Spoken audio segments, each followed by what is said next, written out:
नरेंद्र मोदी के बारे में विरोधी आरोप लगाते हैं कि वो हमेशा चुनाव सोचते हैं। 2025 में दिल्ली में चुनाव होंगे, बिहार में इलेक्शन होगा। नरेंद्र मोदी का अपना प्रधानमंत्री वाला चुनाव 2029 में होगा, लेकिन मोदी ने एक ऐसी योजना बनाई जो पूरी होगी 2033 में। मोदी 2024 में सोचिए, 2033 की बात सोच रहे हैं। मोदी के मंत्री ने मंच से क्यों कहा ये करना बहुत जरूरी है, क्योंकि अगर तीसरा विश्व युद्ध हुआ तो भारत इस तरकीब से बच सकता है। मोदी एक ऐसे प्लान पर काम करना शुरू कर चुके हैं जिसे सोचा अटल बिहारी वाजपेयी ने था, लेकिन चुनाव में हार के बाद वो काम रुक गया। अब वही रुका हुआ काम मोदी पूरा करना चाहते हैं। अगर ये काम पूरा हो गया तो पूरी दुनिया हैरान रह जाएगी।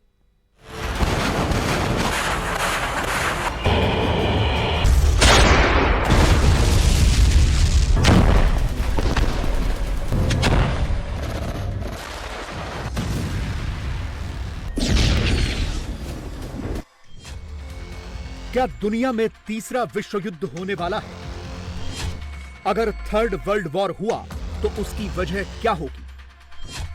तीसरे विश्व युद्ध में भारत की भूमिका क्या होगी? अगर थर्ड वर्ल्ड वॉर हुआ तो क्या भारत उसमें कूदेगा? अगर तीसरा विश्व युद्ध हुआ तो नरेंद्र मोदी क्या करेंगे?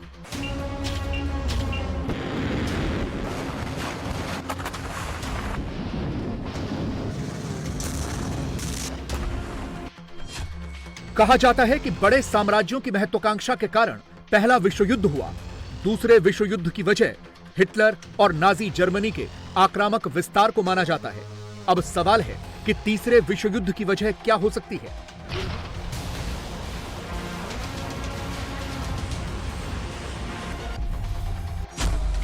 क्या तीसरे वर्ल्ड वॉर की वजह रूस और यूक्रेन का युद्ध हो सकता है? पिछले 1035 दिनों से यह युद्ध चल रहा है और अभी भी इसके खत्म होने के कोई आसार नजर नहीं आते हैं।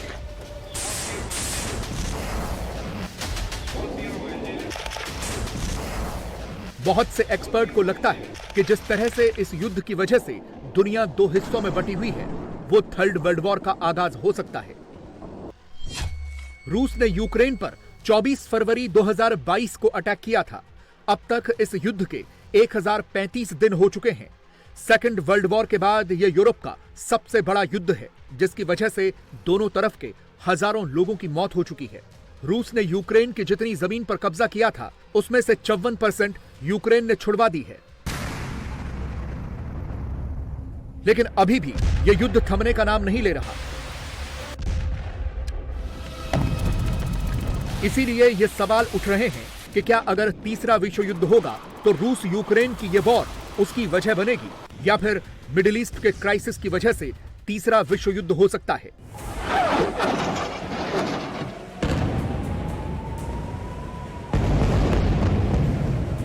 पिछले साल 7 अक्टूबर को इजराइल पर गाजा से हमास के आतंकवादियों के हमले के बाद यह युद्ध शुरू हुआ। तब से लेकर इजराइल रुक ही नहीं रहा है, लगातार ईरान और उसके प्रॉक्सीज पर हमले कर रहा है। इजराइल डायरेक्ट गजा में घुसकर हमास का खात्मा कर रहा है। लेबनान के हिजबुल्लाह पर भी अटैक कर रहा है। साथ में ईरान को भी इजराइल सबक सिखा रहा है। अब सीरिया में भी इजराइल के अटैक शुरू हो गए हैं। तो यह माना जा रहा है कि क्या थर्ड वर्ल्ड वॉर की वजह कहीं इजराइल और ईरान का यह युद्ध तो नहीं होगा। लेकिन तीसरे विश्व युद्ध की एक थ्योरी और है, और वो ये है कि थर्ड वर्ल्ड वॉर की वजह बन सकता है पानी। पिछले एक दशक में दुनिया का कौन सा बड़ा अखबार, कौन सी बड़ी मैगजीन, कौन सा बड़ा रिसर्च पेपर और कौन सा बड़ा संस्थान नहीं है जिसने ये आर्टिकल न छापे हो कि अगला विश्व युद्ध पानी के ऊपर होगा। कुछ आर्टिकल आपके सामने हैं। सार सबका यही है कि पानी एक ऐसा मुद्दा है कि वो विश्व युद्ध का कारण बन सकता है।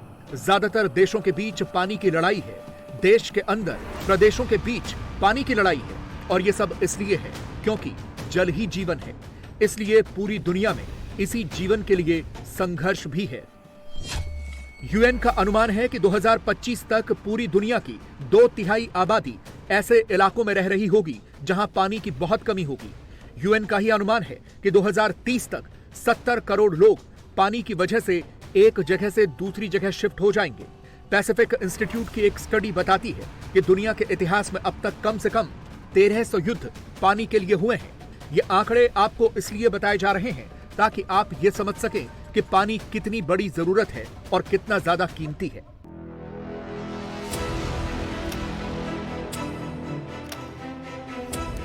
और जब दुनिया में पानी की इतनी किल्लत है तो दुनिया की सबसे ज्यादा आबादी वाला देश इससे अछूता कैसे रह सकता है? भारत में भी पानी की किल्लत ग्लोबल हेडलाइन ही बनाती है। 140 करोड़ लोगों के देश में से 60 करोड़ लोगों के ऊपर इस वक्त गंभीर जल संकट मंडरा रहा है। पानी की कमी और उससे होने वाली मुश्किलों से हर साल लगभग 2 लाख लोगों की मौत हो जाती है। 2030 तक देश की पानी की मांग उपलब्ध सप्लाई से दोगुनी होने का अनुमान है। यह भी अनुमान है कि पानी की कमी से देश को जीडीपी में 6% का नुकसान हो सकता है। इसीलिए तो कभी अटल बिहारी वाजपेयी ने भी कहा था कि दुनिया में तीसरा विश्व युद्ध पानी के लिए होगा, और नरेंद्र मोदी ये सुनिश्चित कर रहे हैं कि अगर ऐसा हुआ तो भारत उस विश्व युद्ध का हिस्सा न बने। अटल जी ने सूरत के एक कार्यक्रम में कहा था कि तीसरा विश्व युद्ध होगा, वो पानी के लिए होगा। मैं आपको कह सकता हूं कि माननीय प्रधानमंत्री मोदी साहब के लीडरशिप में ये देश में अगर दुनिया का तीसरा विश्व युद्ध होगा और पानी के लिए होगा, और भारत उसमें कहीं नहीं होगा। मोदी साहब के लीडरशिप में सभी जगह पर पानी की आवश्यकता पूरी होगी, और मुझे विश्वास है। यानी भारत में पानी का सवाल बहुत बरसों से उठता रहा है। देश में पानी की कमी है, कई इलाकों में पानी नहीं है, बड़े बड़े शहरों का बुरा हाल है। ये खबरें हर साल नेशनल हेडलाइन कई बरसों से बनाती रही हैं, लेकिन इस संकट का समाधान नहीं सोचा गया। देश में जल संकट का समाधान अटल बिहारी वाजपेयी ने सोचा था। जब वो प्रधानमंत्री थे तो देश की नदियों को आपस में जोड़ने की योजना बनी। योजना ये थी कि बाढ़ वाला पानी बचाकर सूखे वाली जगहों तक पहुंचा दिया जाए। लेकिन 2004 में अटल जी की सरकार चली गई, देश में यूपीए की सरकार बनी और इतनी महत्वाकांक्षी और महत्वपूर्ण योजना अटक गई। यूपीए की 2 सरकारों ने इस योजना के आइडिया में दम नहीं पाया और पिछले 20 सालों से ये योजना अटकी रही। लेकिन नरेंद्र मोदी की सरकार बनने के बाद दोबारा इस योजना पर विचार किया गया और आज नरेंद्र मोदी ने मध्य प्रदेश में केन और बेतवा नदी को जोड़ने का काम शुरू कर दिया है। मोदी चाहते तो आने वाली सरकारों के लिए यह संकट छोड़ सकते थे, लेकिन मोदी इसीलिए मोदी हैं क्योंकि वो हर काम को मिशन मोड में लेकर जाते हैं।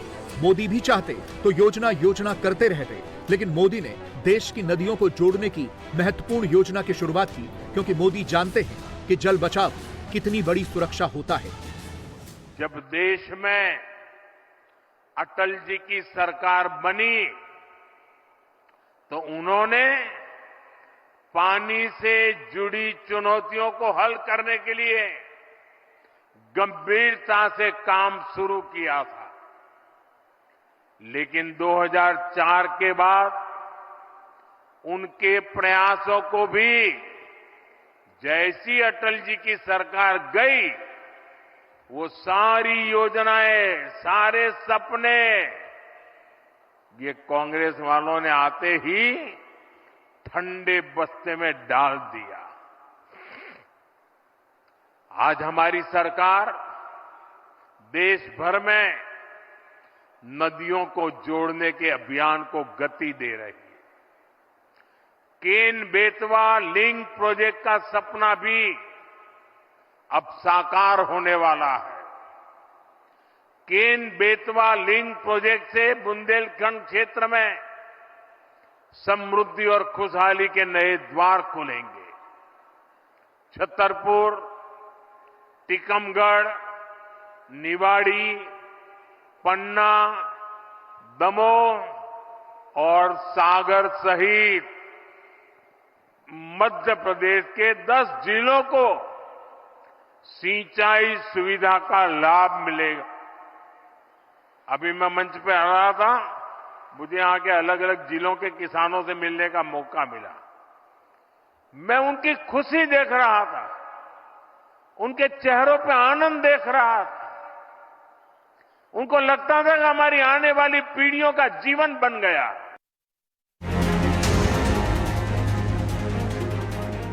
ये योजना पूरे भारत की तकदीर बदल सकती है। भारत के कई राज्य, शहर और कस्बे जल संकट से जूझ रहे हैं। ऐसे में अगर देश की नदियों को आपस में जोड़ने का फॉर्मूला मिल गया तो सूखे और बाढ़ दोनों परिस्थितियों से निपटा जा सकता है। भारत में दोनों ही समस्याएं हैं। बरसात के सीजन में बाढ़ भी भयंकर आती है और गर्मी में सूखा भी ऐसे पड़ता है कि अकाल जैसे हालात हो जाते हैं। इसीलिए बहुत ध्यान से अब यह देखिएगा कि यह योजना कितनी महत्वपूर्ण होने जा रही है। और इस योजना के लिए मोदी ने चुना भी उस बुंदेलखंड को है जो जल संकट में देश में हमेशा टॉप करता है। योजना यही है कि जिन नदियों में ज्यादा पानी है उन्हें सूखाग्रस्त क्षेत्रों तक पहुंचाया जा सके। ये पूरे देश भर की नदियों को जोड़ने का संकल्प है जिसकी शुरुआत आज हो गई है। सबसे पहले ये देखिए कि ये काम होगा कैसे। मध्य प्रदेश के छतरपुर जिले के पन्ना टाइगर रिजर्व के दौधन गांव के पास 77 मीटर ऊंचा और 2.1 किलोमीटर लंबा बांध बनेगा, जिसमें 2853 मिलियन घन मीटर पानी भरेगा। इससे केन नदी का अतिरिक्त पानी 221 किलोमीटर लंबी केन बेतवा लिंक कैनाल के माध्यम से बेतवा नदी में छोड़ा जाएगा।